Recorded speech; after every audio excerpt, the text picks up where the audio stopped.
Good evening, and welcome to the third Flora Zarco Rivera Gender and Development Awards. Many of you are probably wondering who I am. I am Dr. Manuel Michael Zarco Rivera, the second of three children of Dr. Manuel and Professor Flora Rivera, or Dr. Mike, as my close associates call me. I am happy to be here to join you, the UP Diliman community, where I grew up. From living in Area 2, going to school in UPLM, UP High School and taking my BS Pre-Med course in what used to be called the College of Arts and Sciences in Palma Hall. But later, transferring to UP Manila for my med school and UP PGH for my residency training. Though I am the odd member of the family since I chose not to become a member of the faculty of the university or to go into the arts or humanities as my siblings and my mother. I was once a member of the UP Concert Chorus under Sir Ray Pagyo, and later the UP Saranghimig under my co-UP Concert Chorus member, George Hernandez. So for a while, I practically lived in Abelardo Hall and the College of Music. This love of music and choral music in particular is strong evidence of Mom's overwhelming influence on her children and the people who were close to her. I remember fondly the hordes of students hanging around our house for merienda and dinner, sleeping over, picking us up from school, or even taking our baon to our classrooms during recess. There would also be a lot of students from the provinces who would spend Sunday afternoon after church in our house with their surrogate family. Ang dami kong mga ate at mga kuya. Until now, there are a lot of her former students and even Dad's resident trainees who swear by her kare-kare with bituka and tripe and her adobo made from scratch with real ground liver sauce. The recipe originally from my Lola, another very strong woman in our family, who was an ex-public school teacher. I am sorry I was not able to attend the 2 previous awards, but I could not avoid attending this year as Lynette said it was my turn this year, since she and Robin had given the introductory speeches for the previous 2 awards. So wala na akong lusot this year. I grew up in a family of very strong and accomplished women, and I guess it was my mother, Flora, who really stood out as one of the prime reasons why the Philippines, sorry to the men out there, is basically a matriarchal society. On behalf of our family, I would like to particularly congratulate this year's recipients of this distinguished award, Aga Mayo Butocan, who gave Mom a kulintang set currently in my sister's home, and Christine Muyco for her works on the music of the people in the mountains of Panay, which is actually where my dad spent 3 years of World War II as a guerrilla doctor. I would also like to personally thank UP Diliman and the UP College of Music for continuing to recognize these individuals who make us very proud to be Filipinos. I promised my sister that I would make this brief. So I will end this short speech with these wise words of Mom's 3-year-old great-grandson, Francis Bascos, who quotes Keith, a famous Voltron character, when he said, "Hey guys, get ready to launch!" Thank you.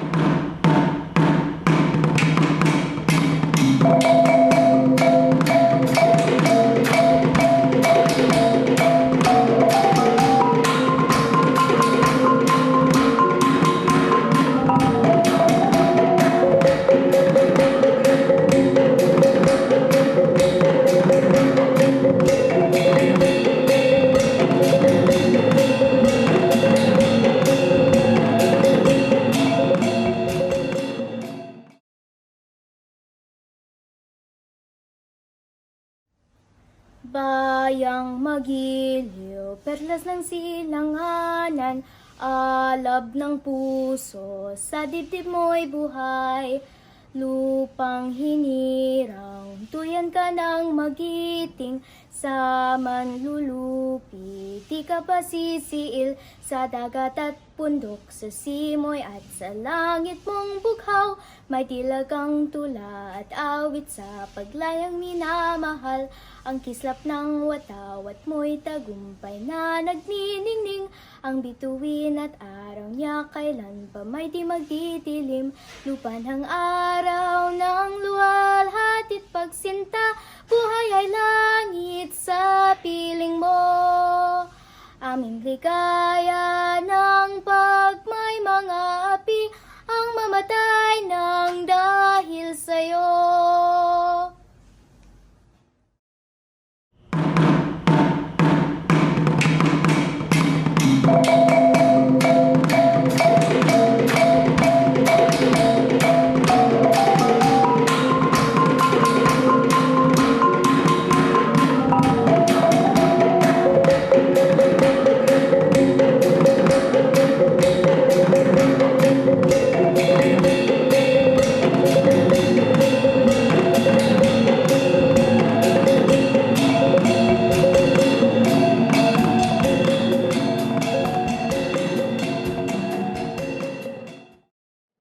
Nasasaad sa ating konstitusyon na kinikilala ng Estado ang tungkulin ng kababaihan sa pagbuo ng bansa at dapat siguruhin ang saligang pagkakapantay-pantay ng kababaihan at kalalakihan.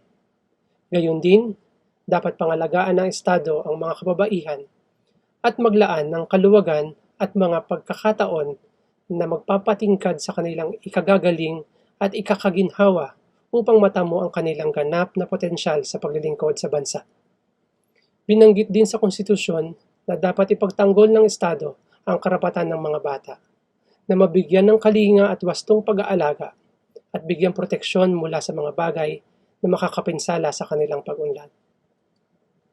Bilang pagtalima, ang UP Kolehiyo ng Musika bilang institusyong pang-edukasyon ng Estado ay nakapagtaguyod at patuloy na nagpapatupad ng mga programang nakatuon sa pagprotekta sa karapatan, pagpapahalaga at pagpapaunlad sa buhay ng mga kababaihan at mga bata. Isa sa mga ito ay ang legasiyang ipinamana sa atin ni Profesora Flora Zarco Rivera, ang UP Cherubim at Seraphim. Makalipas ang halos 50 taon, patuloy pa rin ang UP Cherubim at Seraphim sa pagganap ng tungkulin at misyon nitong nakatuon sa mga kababaihan at mga bata. Sa pangunguna ngayon ng kanyang anak na si Dr. Elena Rivera Merano. Upang alalahanin at bigyang pagpapahalaga ang legasiya ni Profesora Rivera. Sa araw na ito ay bibigyang pugay natin at kikilalanin ang mga natatanging individual na nagpamalas ng kaparehong dedikasyon, pagmamalasakit at pagmamahal na nagdulot sa pagpapabuti ng buhay ng mga kababaihan at mga bata. Sa ngalan po ng ating mga kasamang faculty, kawani at mag-aaral sa Kolehiyo ng Musika, binabati po namin ang UP College of Music, Gender and Development Committee sa ikatlong taon ng pagsasagawa ng makabuluhang gawain na tulad nito. Ipinaaabot din po namin ang lubos na pasasalamat sa opisina ng Chancellor sa pagsuporta sa adhikaing ito. At gayon din ay taas noo at buong galak naming binabati ang mga tatanggap sa taong ito ng Flora Zarco Rivera Gender and Development Award. Gaya ng nasimula ni na Profesora Flora Zarco Rivera, mga nakaraang awardees, gayon din ang mga tatanggap ngayon ng pagkilala. Naway maging modelo at inspirasyon sila ng mga kasalukuyan at mga susunod na henerasyon ng mga musiko at ipagpatuloy ang paggamit ng musika upang protektahan, pangalagaan at paunlarin ang buhay ng mga kababaihan at mga bata sa Pilipinas. Maraming salamat at magandang araw po sa inyong lahat.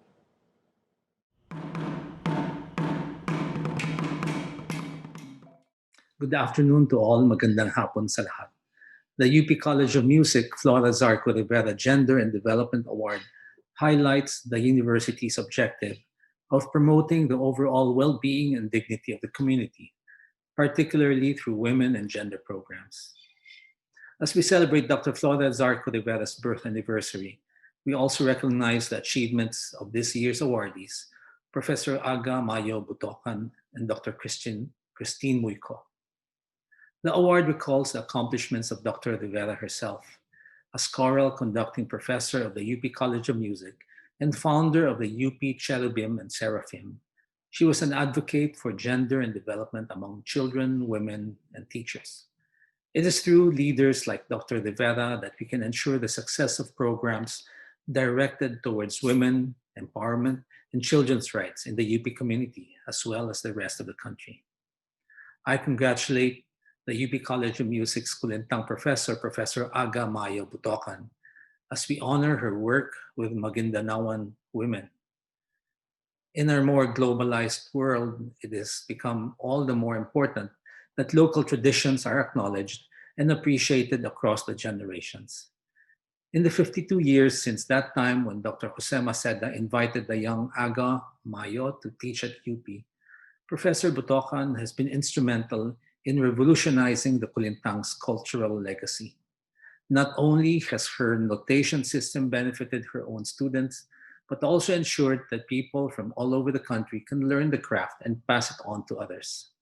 Your artistry continues to inspire those who are now able to share that gift and be of service in their own communities, just as you have for UP and beyond.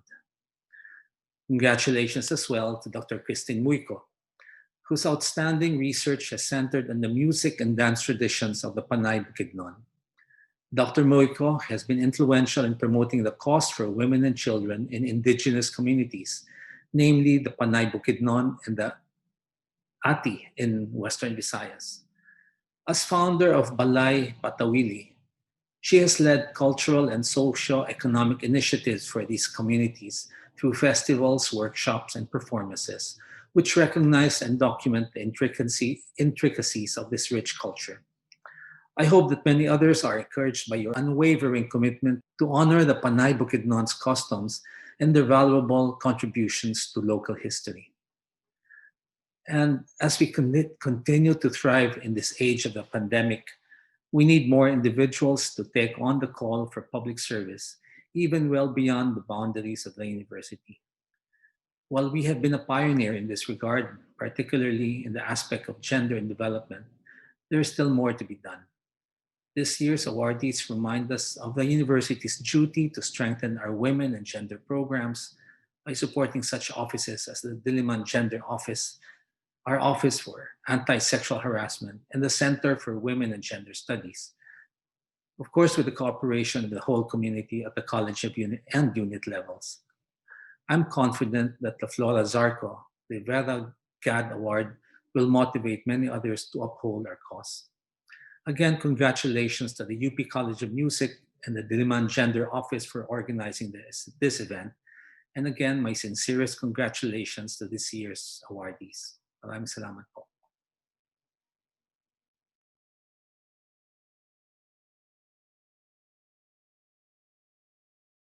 In 1998, my mother died. Musician, teacher, parent, friend. For nearly 50 years, she had been my mentor and guide.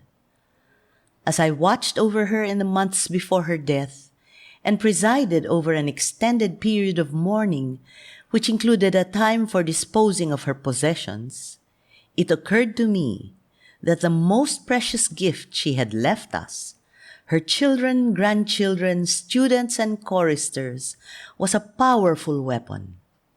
The mask and snare and sword and shield of performance to give us entry to a world that words cannot penetrate.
I'm Ferdy Medina.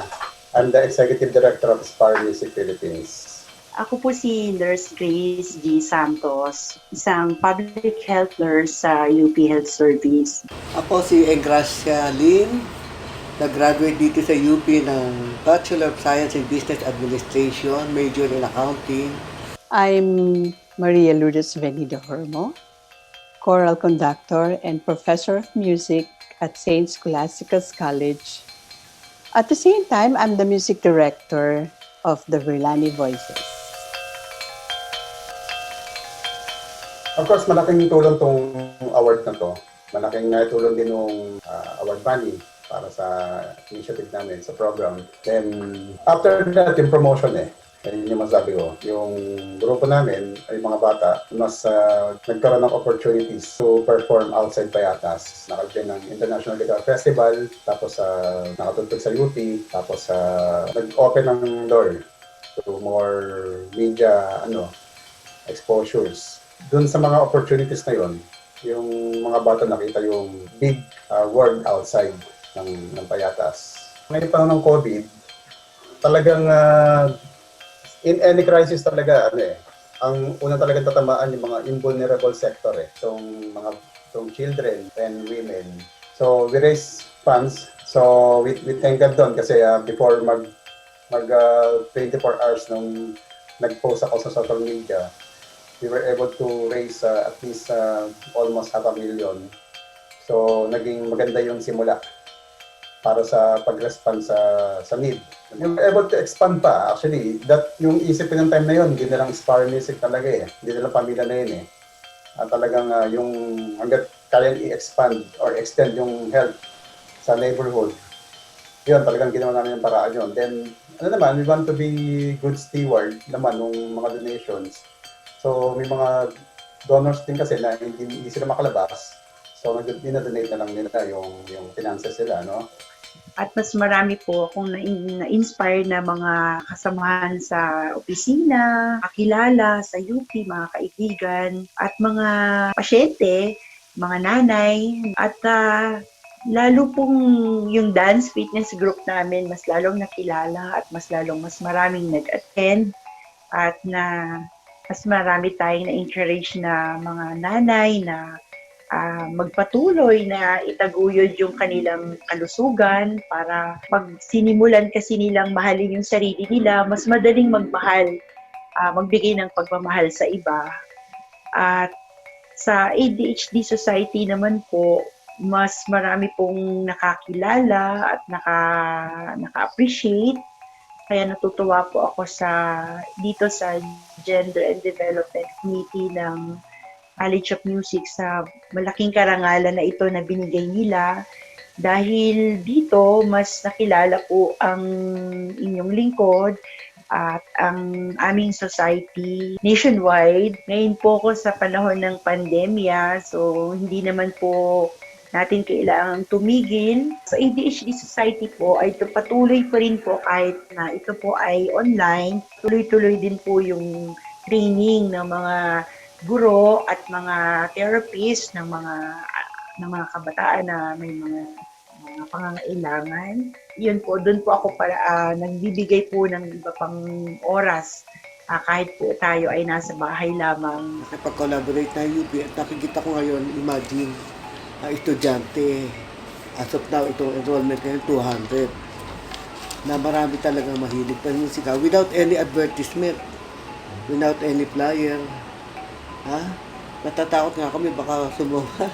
At first, limit, di ba? Pero tinanggap na namin kasi nakakaawa tanggihan. Kasi ang goal namin to bring music to everyone. I believe na in his own little way, yung mga may alam, pwede i-share yung knowledge nila.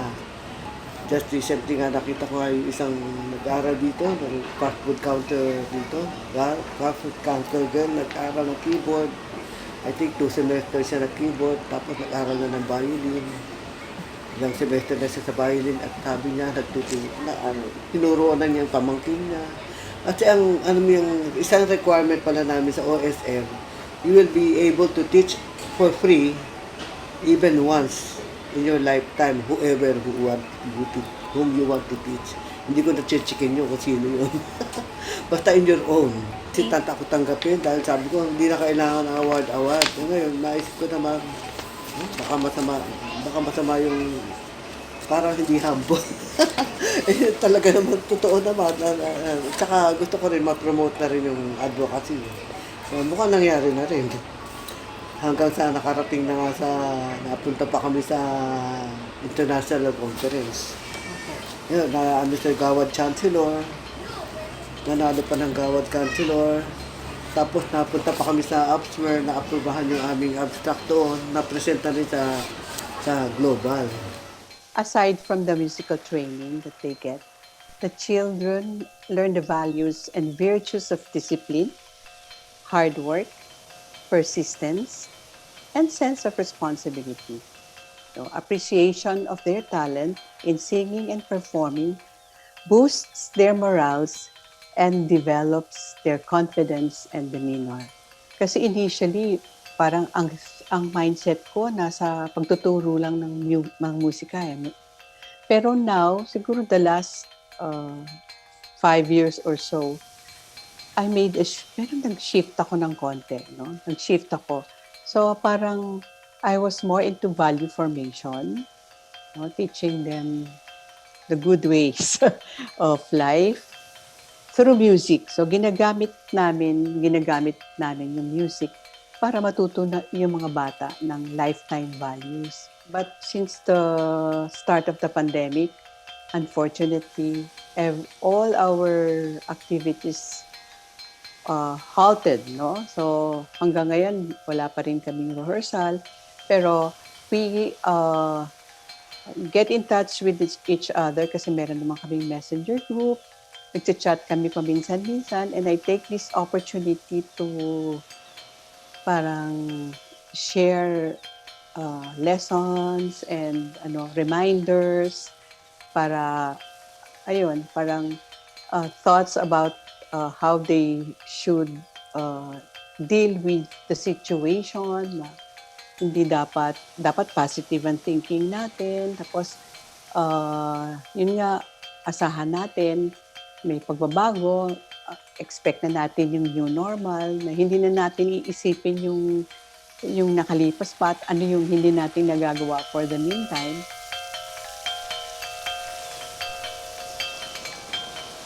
To aspiring development leaders, it's not my intention to take these people out in their community.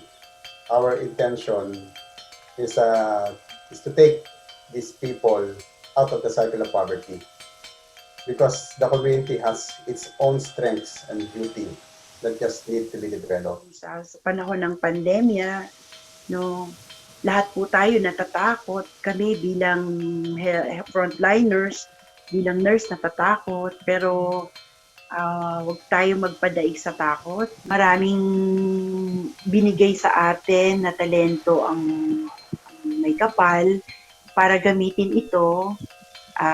I-share po natin ito sa paraan na alam po natin. At may award o wala, ipagpatuloy po natin ang pagtulong. Makikita natin sa Prof no, na mukha naman marami talagang nangangailangan ng tulong ng mga musician. Ang goal naman ay hindi maging number 1 kang musician, kundi at least sa siyong sarili, pag tumugtog ka, happy ka na rin eh. Makakatulong sa development ng personality. Our efforts, however small they may seem, goes really a long way. Hindi natin alam, no? Akala natin maliliit lang itong mga steps na to, pero yung yung effect niya is yun nga, insurmountable, no?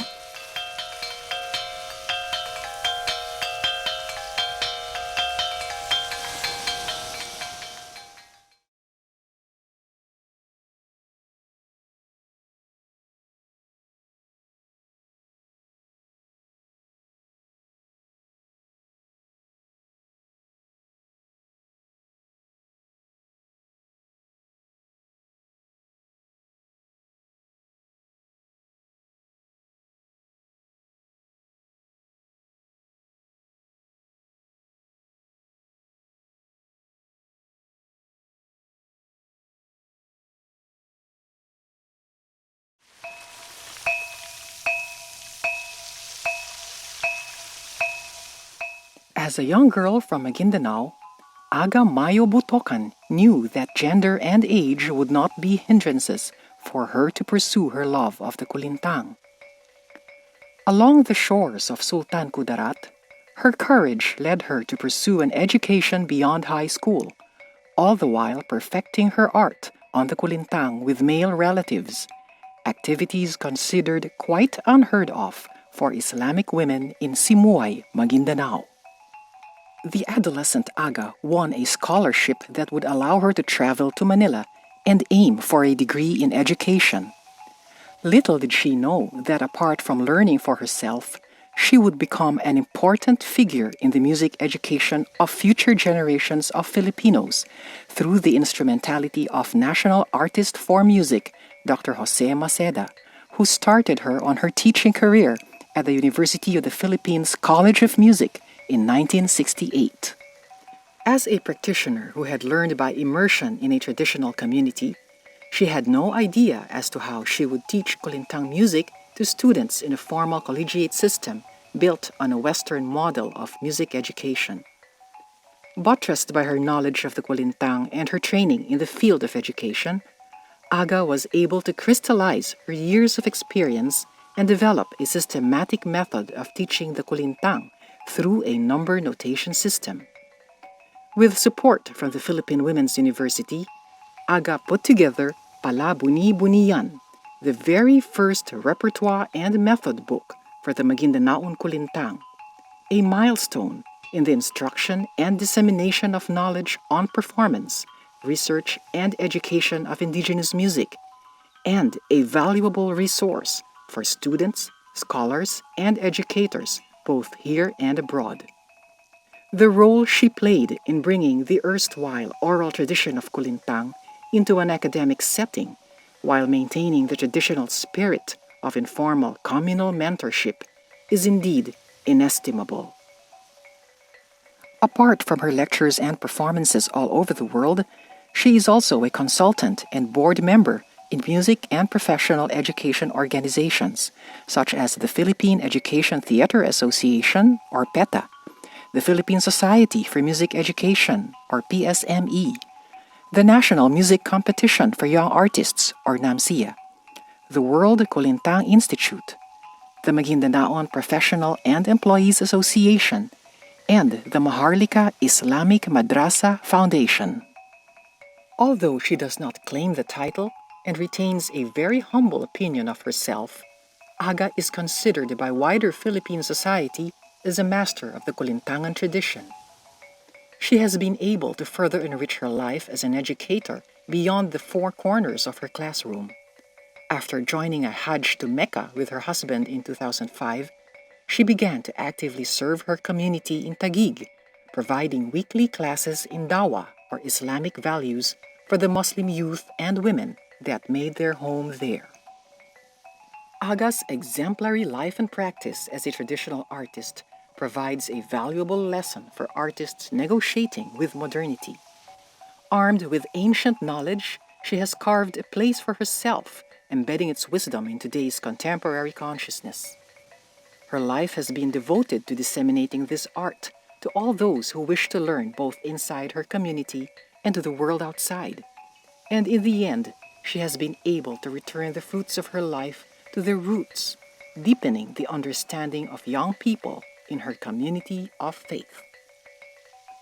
The Flora Zarco Rivera Gender and Development Award is given on the 22nd day of November 2020 to esteemed mentor and teacher, master of the Kulintangan tradition, Professor Aga Mayo Butocan.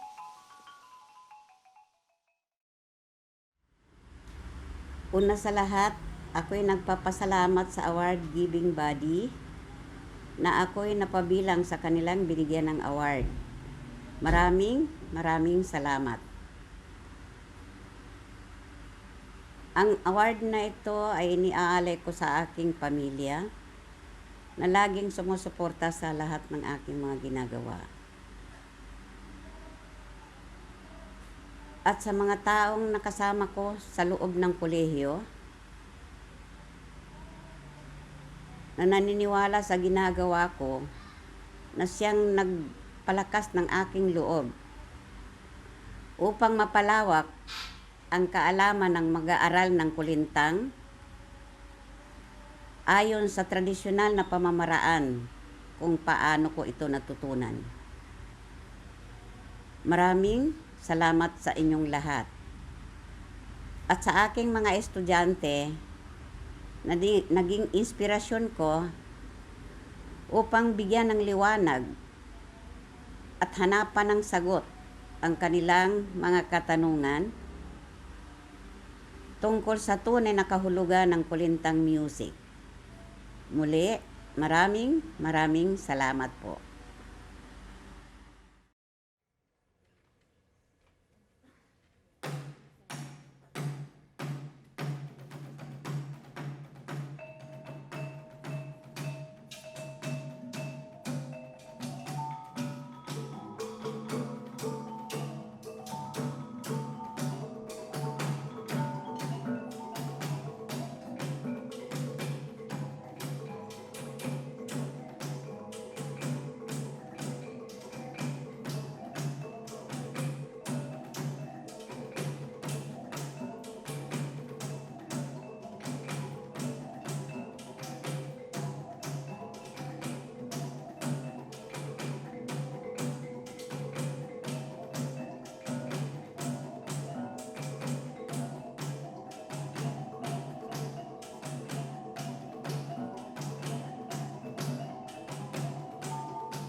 Maria Christine Muyco is one of very few women composers in the Philippines, internationally recognized as a part of the Asian Honor Committee of Italy's Donne in Musica, or Women in Music, an organization of women composers and musicologists from various countries around the world.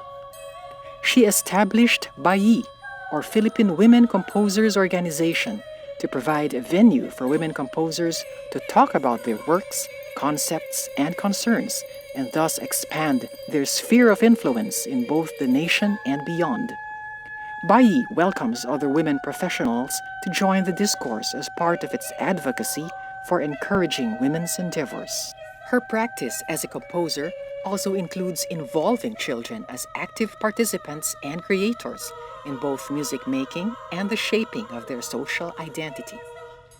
Under her leadership, the Ata or Ati of Boracay, in their struggle for land and celebration of life, a recording of songs composed by the Ata community, performed by a children's choir from their ranks, and supported by the National Commission on Indigenous Peoples, became an instrument used to validate the Boracay Ata's right to possess a title to their ancestral land. She also continues to educate school children about music making, conceptualizing and touring the Iko Toki Jeepney Orchestra, a mobile musical ensemble that performs using recycled materials to make their own unique instruments. She has also published anthologies of music and recordings for performance by young children, Tugtog Likha Tugtog, a book of piano pieces for early learners, and Mumunting Tinig, a collection of contemporary choral music for children, both with accompanying compact discs. These have been performed by various established children's choirs, particularly the Mandaluyong Children's Choir, the UP Cherubim and Seraphim, the Kilyawan Consortium of Voices, and the Las Piñas Boys Choir. Her field research has also helped develop her keen understanding of the Panay Bukidnon woman and gender relationships in this society. She has documented and written about the practice of the Binukot and Nabukot women and how this may be discerned in the traditional but evolving Binanog dance, in Sibod, ideology and expressivity in Binanog dance, music and folkways of the Panay Bukidnon, published by Ateneo de Manila University Press in 2016. As a musician, educator, and researcher, she helps promote the indigenous art of the Panay Bukidnon, focusing on the arts of women in Western Visayas. She is the founder and currently the president of the non-governmental organization Balay Tawawili. Notable among its activities are festivals and fora highlighting the panubok, a traditional piece of clothing and marker of Panay Bukidnon culture. These activities ensure the sustainability of the panubok, a term associated with a traditional embroidery culture. In this NGO, women take the lead in production and sales. Workshops in instrument making and traditional dance, led by community elders for the children, are also encouraged. These activities highlight and sustain the making and use of these traditional items by the community and cause the world that surrounds them to take notice. The Flora Zarco Rivera Gender and Development Award is given on the 22nd day of November 2020 to a researcher, composer, organizer, visionary, dreamer, Dr. Maria Christine Muyco. First of all, I would like to thank the Flora Zarco Rivera Gender and Development Award and the committee behind it. I'm very fortunate to have met the founder of the UP Cherubim Seraphim choral group, Professor Flora Zarco Rivera.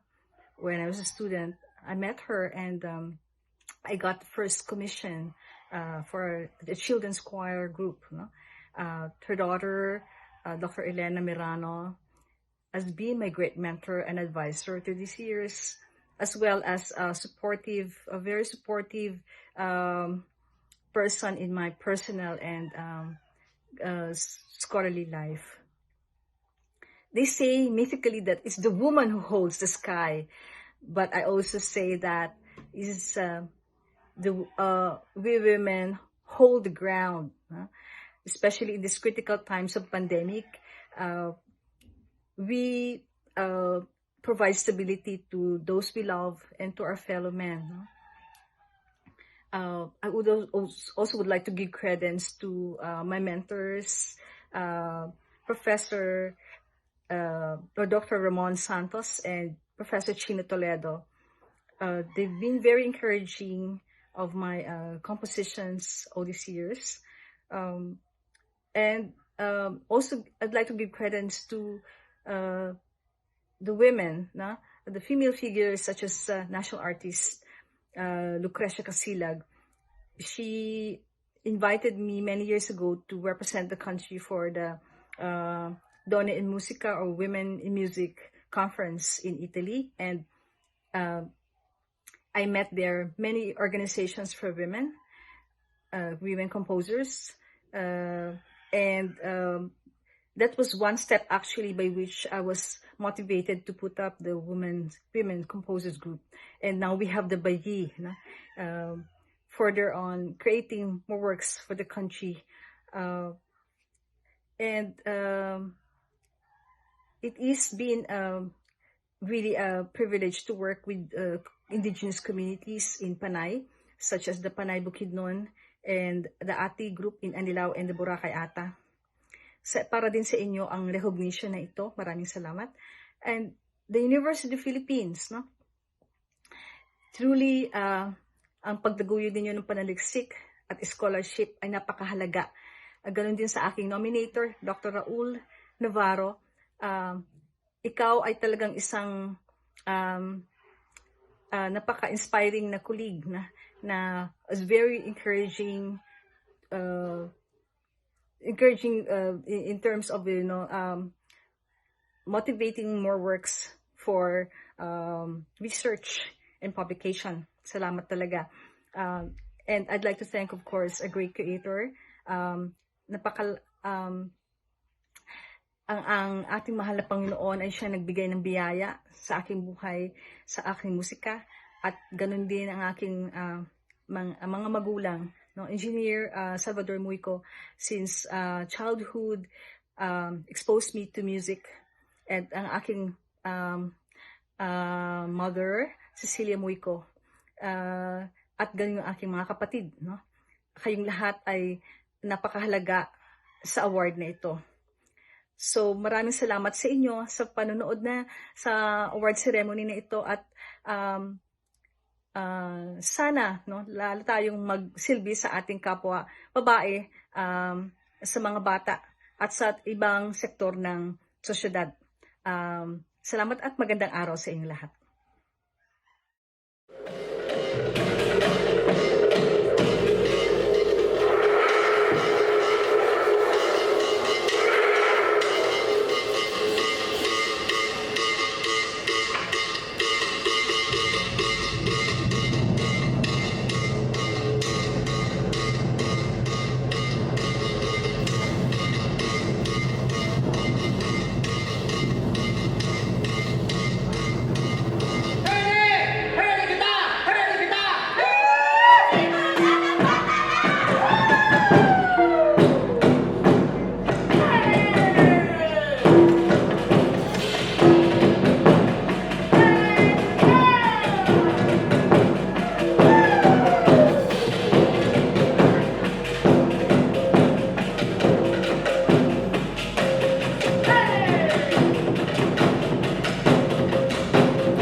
In the 2 years that the Gawad Flora Zarco Rivera has been in existence, the award has sought to highlight the contribution of musicians and artists to gender and development advocacies.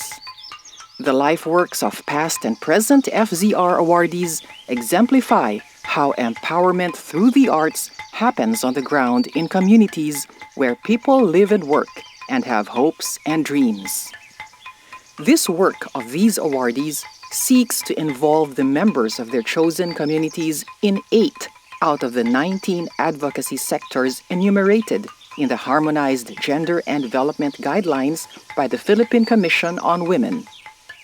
In the future, the Gawad FZR, led by the UP College of Music GAD Committee, will seek ways to expand the territory and reach of the award by first, creating a warm, inviting presence on social media to encourage participation from a greater number of musicians and artists involved in the work of gender and development advocacy. Second, evaluating nominations with both rigor and creative discernment.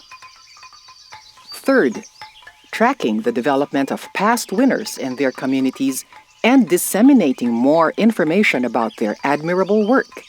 And fourth, widening the scope of target sectors, including more sectors in the Harmonized Gender and Development Guidelines identified by the Philippine Commission on Women.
Mula nang ako'y natuto